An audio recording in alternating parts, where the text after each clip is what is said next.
Hello students. आज हम topic करेंगे माइक्रोसॉफ्ट एक्सेल 2010।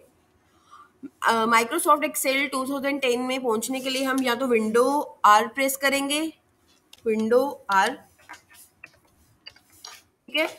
यहाँ पे सीधे लिख दो एक्सेल, तब भी ओपन हो जाएगा। या स्टार्ट बटन में जाके एम एस ऑफिस में जाके 2010 एम एक्स एक्सेल 2010 में क्लिक कर देंगे, तुम्हारा माइक्रोसॉफ्ट एक्सेल की वर्कबुक शीट खुल जाएगी।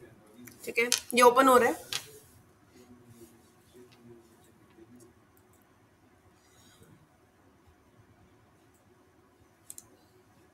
हम ब्लैंक वर्कबुक लेते हैं।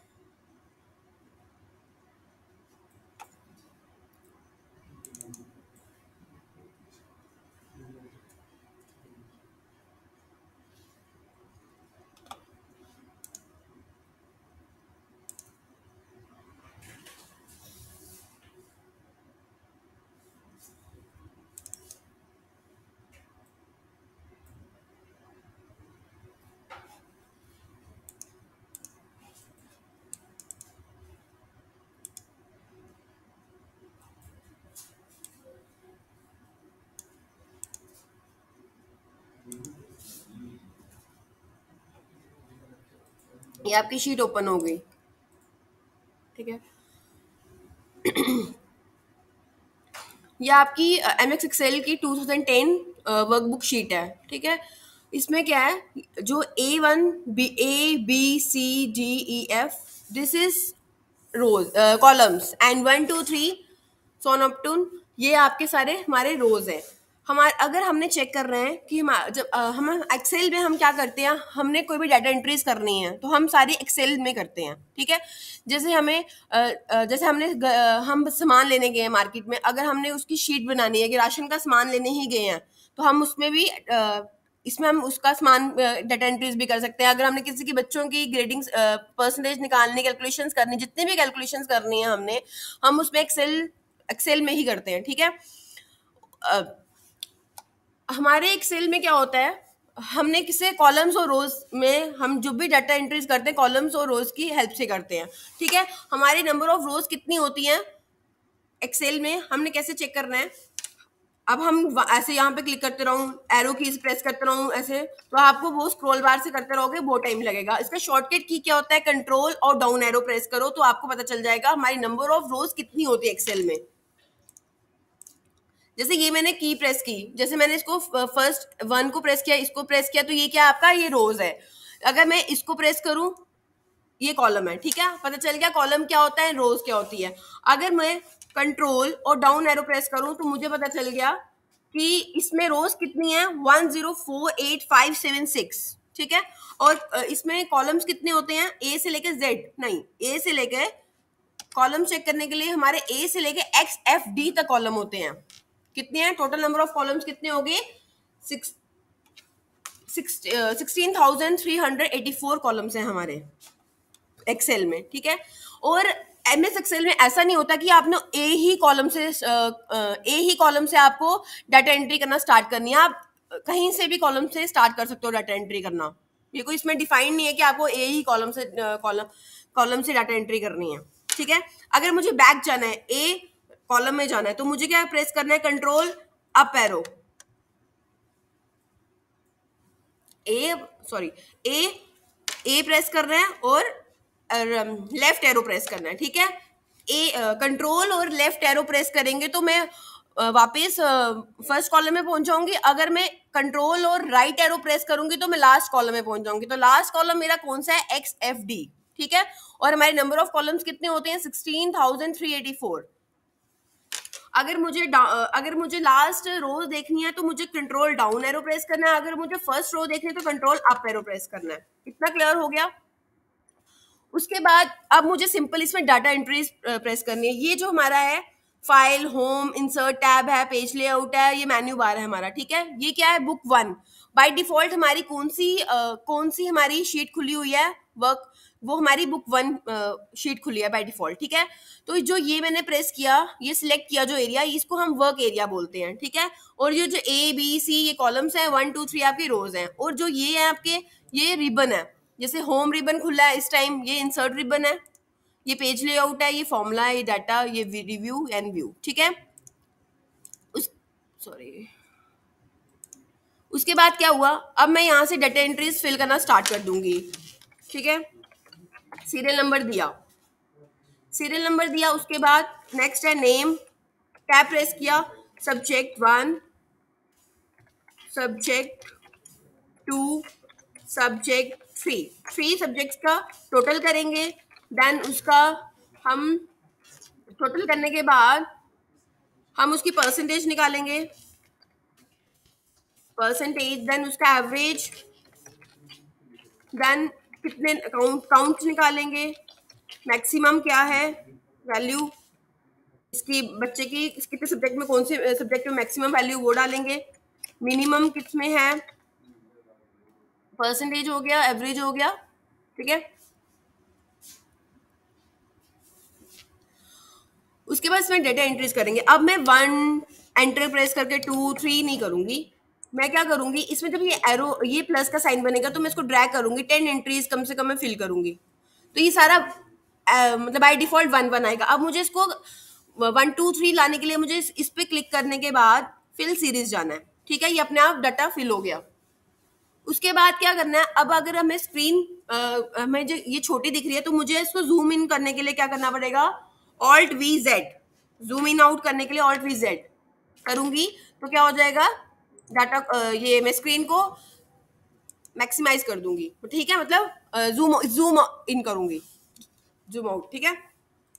उसके बाद क्या करेंगे, इसमें नेम देंगे, नेम क्या हो गया, नेम दे दो, सबकी डाटा एंट्रीज करो,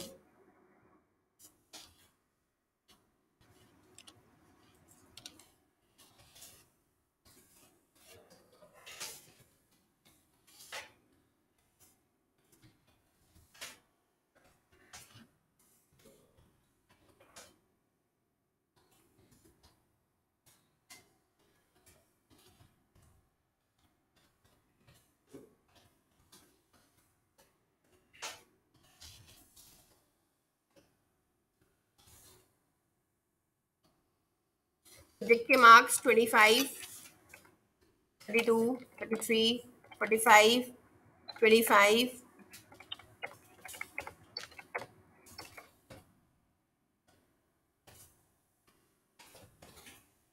नेक्स्ट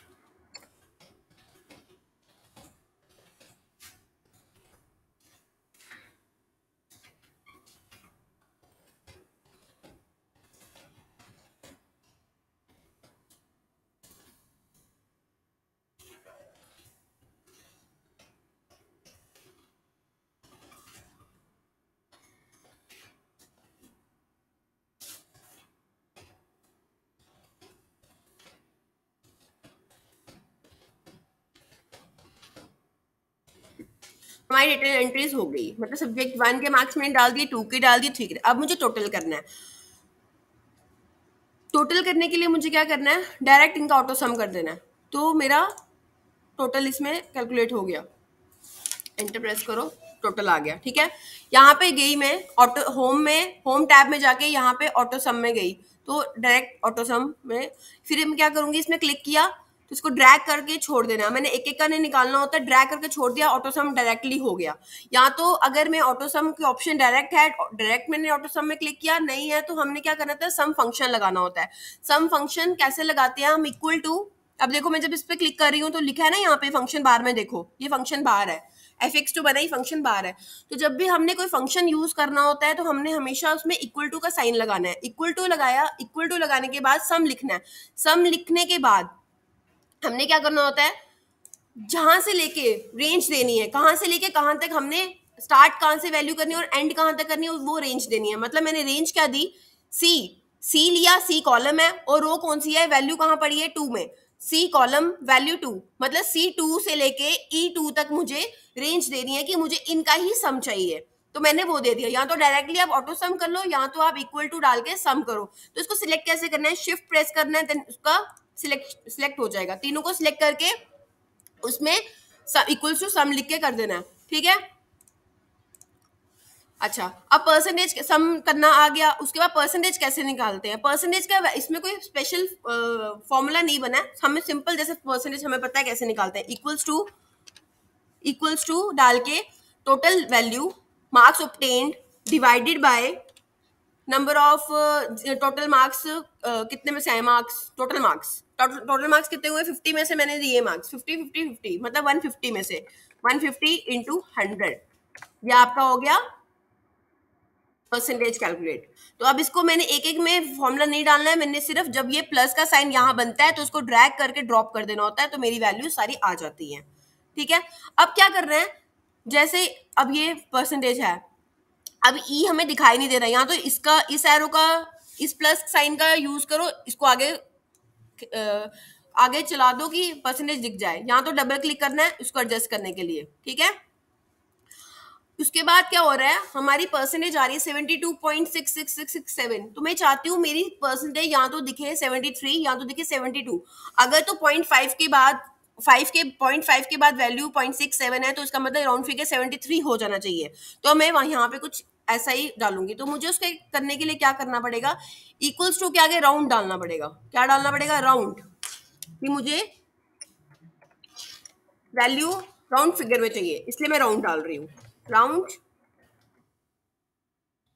मैं नहीं चाहती मुझे पॉइंट के बाद 0.5 भी दिखे, मुझे चाहिए 0, मुझे पूरी राउंड फिगर चाहिए value.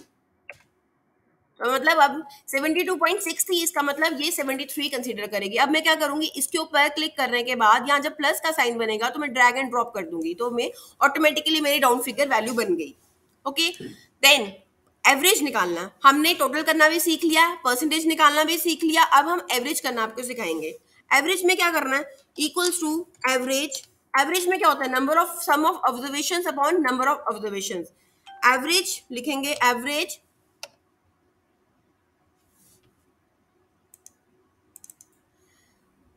Total divide by total upon,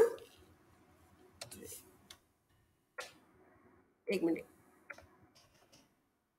average कैसे निकालना है, यहां से लेके सिलेक्ट कर दो किसका निकालना है, इन तीन का एवरेज निकालना है। तो इसकी एवरेज कितनी निकली, 36.33। देन सबको ड्रैग एंड ड्रॉप कर दो, इनकी एवरेज निकल गई। अब वही फॉर्मूला इसमें फिर से लगेगा, ये 36.333 अब अच्छा नहीं लग रहा, हम इसको पूरी राउंड फिगर में वैल्यू कर देंगे। तो वही फॉर्मूला इसके आगे लगा दो, राउंड लगा दो, पूरी राउंडेड फिगर में वैल्यू चाहिए हमें। राउंड ब्रैकेट स्टार्ट कॉमा, ठीक है, ये राउंड फिगर में होगी वैल्यू हमारी। अब इसको ड्रैग एंड ड्रॉप कर दो। उसके बाद काउंट का क्या मीनिंग हुआ कि कितने सब्जेक्ट्स के मैंने मार्क्स लिखे। बाय डिफॉल्ट तो मुझे दिख रहा है 3 है, बट यहाँ पे हमें क्या कैसे काउंट करना है,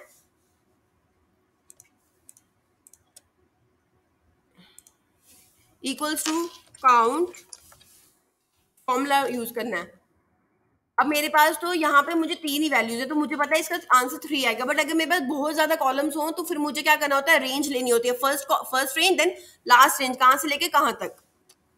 तो ये ऑटोमेटिकली आ जाएगा, बस ड्रैग एंड ड्रॉप। उसके बाद मैक्स, ये मैक्सिमम क्या है, यहाँ तो आप सीधे ऑटो सम में जाके आप ऐसे भी कैलकुलेट कर सकते हो, यहाँ पे मैक्सिमम डायरेक्टली हो जाएगा, बट आपको फॉर्मुलेज भी आने चाहिए। मैक्सिमम में क्या होएगा,